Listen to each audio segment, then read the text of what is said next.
Welcome to Hollywood Latest Reports, Circles, and gospel communities nationwide.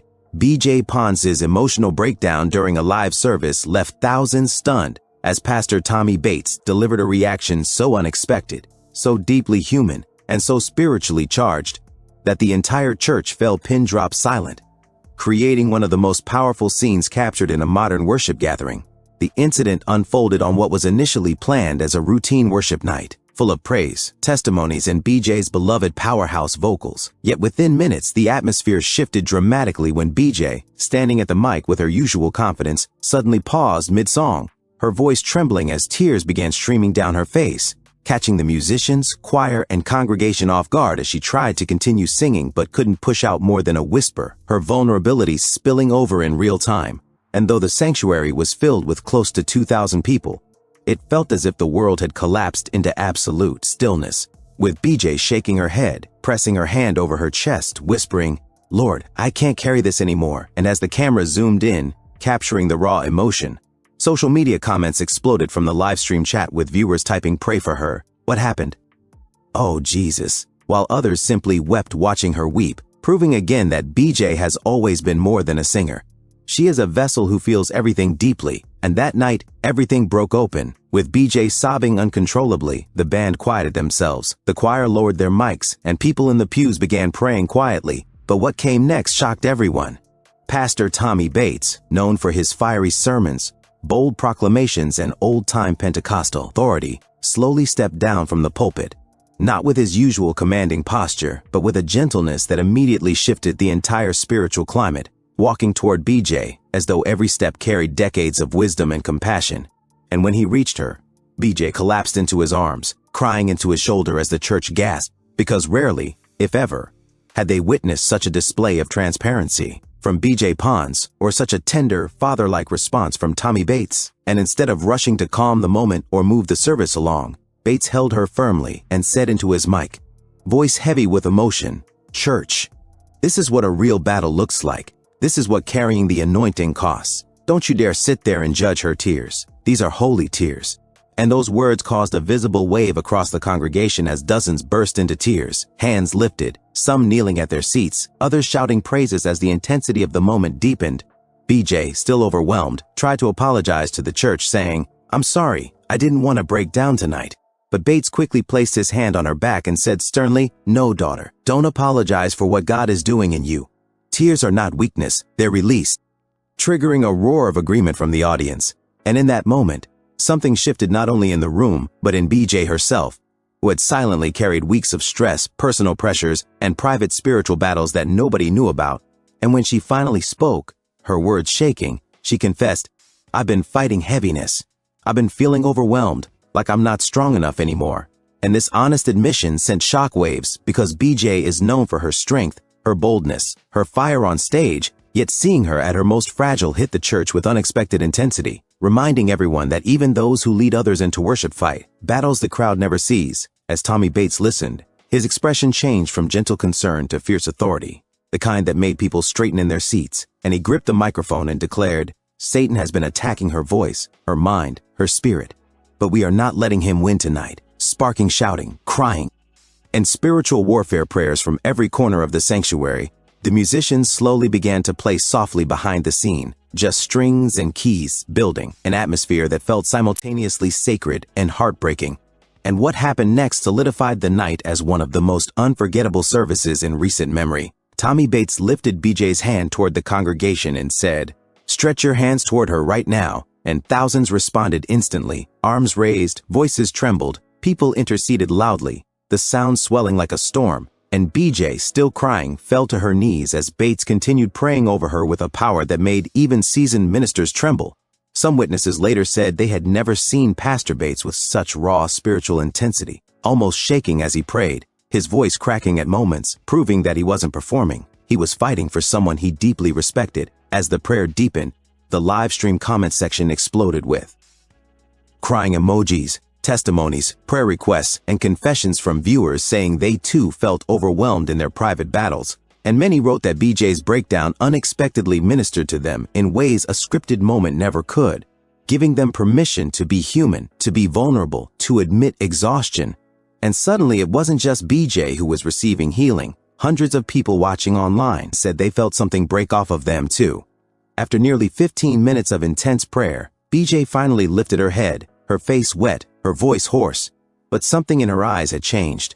Clarity had returned, a renewed spark had ignited, and when she finally stood up with Tommy Bates helping her back to her feet, the entire congregation rose to their feet in a standing ovation, not out of entertainment but out of deep respect for her willingness to break open publicly and for Bates's unfiltered compassion. BJ then took the mic again, voice fragile but steady enough to say, "Thank you.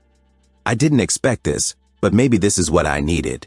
And unexpectedly, instead of returning to her original song, she began singing "He's Been Faithful," her voice shaky but drenched in real, undeniable emotion, so raw that some in the crowd fell into tears instantly, while others raised their hands as if the whole room had been cracked open spiritually. Tommy Bates stood behind her with his hand lifted, his face still wet with tears, visibly moved by what he had witnessed.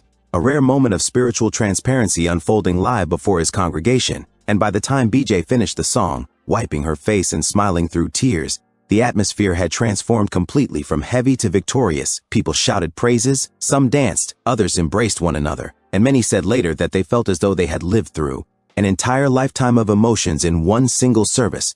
Clips of the moment went viral within hours, with viewers sharing the breakdown online, adding captions like, "This is real church." BJ ministered through her pain and Tommy Bates's response was everything, sparking conversations nationwide about mental health, spiritual burnout, authenticity in ministry, and the importance of pastors supporting their worship leaders beyond performance expectations. And while the night began in heaviness, it ended with breakthrough, healing, unity, and a renewed sense of honesty within the church, proving that BJ Pons' emotional breakdown was not a moment of weakness. It was a moment of divine interruption, a reminder that even the strongest voices sometimes need to be carried, and that true leadership, like Tommy Bates displayed, sometimes looks like compassion, stillness, and standing beside someone in their most vulnerable hour, leaving the entire church forever changed by a night they will never forget.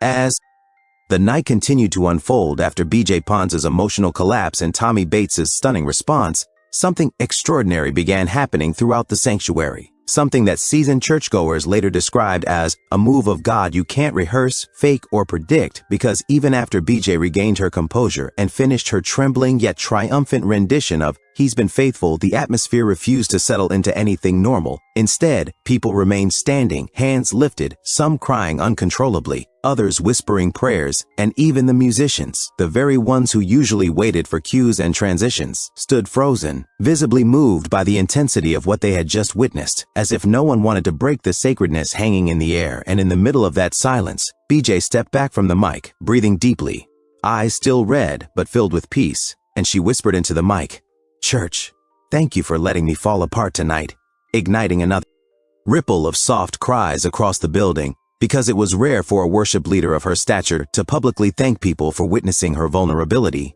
Tommy Bates, still on stage behind her, nodded with a solemn dignity, wiping his face with a handkerchief before stepping forward to address the congregation again, saying, "We have church every week, but moments like this, these come once in a lifetime," and his voice cracked slightly, revealing that the time spent praying over BJ had shaken something inside him too.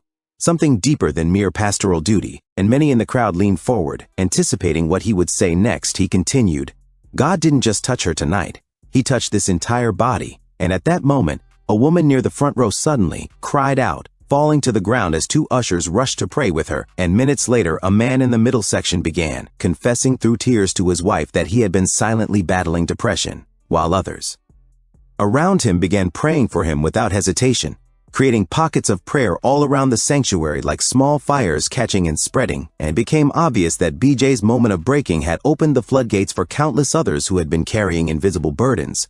Meanwhile, the live stream exploded with messages from people sharing their own personal battles, some saying they hadn't cried in years but found themselves weeping uncontrollably as they watched, others admitting they had planned to stop attending church but decided to give it another chance after witnessing the authenticity on screen. And many viewers posted testimonies of healing, release, and spiritual renewal, turning what began as a routine service into a digital revival for people who weren't even in the building.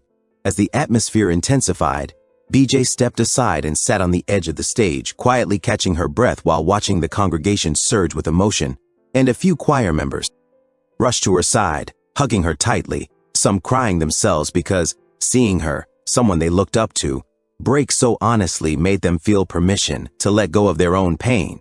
Tommy Bates then lifted his hands and said, "We're going deeper tonight. Don't rush this moment." And with those words, the musicians began softly playing a gentle progression that carried the room into an even deeper spiritual flow. And suddenly the church wasn't watching a service anymore. They were participating in a collective release, each person offering something different: grief, fear, praise, gratitude, surrender, all mingling like one unified cry rising to heaven.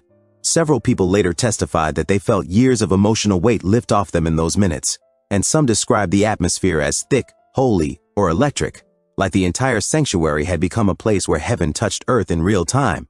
BJ, still seated and wiping her face, whispered to one of the choir members, "This wasn't supposed to happen tonight," and the choir member replied, "Maybe it was exactly what needed to happen," a sentiment many others echoed in the coming days. As people reflected on how unpredictable yet necessary the moment had been, after several more minutes of prayer and worship, Tommy Bates asked for the lights to be dimmed slightly, setting a softer tone as he walked back toward the pulpit. Though the way he moved, slow, steady, almost reflective, made it clear that the night had affected him as deeply as anyone else. He took the mic and said, "Church, God showed us something tonight. Even warriors grow weary, even the strong crumble, and even the ones who lead us in worship need to be poured into," referencing BJ with a heartfelt sincerity that moved the audience again, and BJ bowed her head as the church erupted in applause for her courage, though she seemed humbled by the attention. Bates continued, "If you think ministry is glamorous, look at tonight. Ministry is bleeding publicly. Ministry is giving when you're empty. Ministry is standing even when your knees are shaking." And his words resonated powerfully with pastors, leaders, singers, and ordinary believers alike, many of whom later said that his statement pierced them more deeply than any sermon they'd heard in months. By this point, nearly an hour had passed since BJ's initial breakdown, yet no one seemed eager to leave, and the presence in the room still hovered thickly, as if time itself had slowed. Children sat quietly.